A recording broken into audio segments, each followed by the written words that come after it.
How to verify bank account on Coinbase. Hello everyone, welcome to our channel. Let's see how we can do it.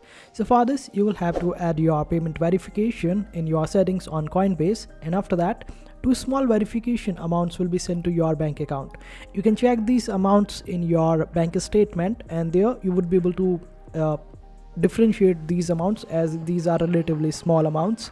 And after that, you can just simply go to your Coinbase, then go to settings, and in settings just go to the section of payment methods. Over there, right beside the payment method or the bank that you have chosen, there will be a red colored exclamation mark. Just simply tap on it. After that, it will ask you to verify. Click on verify, and after that you need to type the deposit amount that you saw in your bank statement from Coinbase. Just simply type those amounts and that's it. It will say done, and that's how you verify your bank account on Coinbase. It is quite easy, but in order to receive these deposit amounts, just wait for a couple of days, and after that you should receive it. And that's how you do it. I hope this video was helpful. Make sure to hit that like button and also subscribe to our channel for more helpful videos.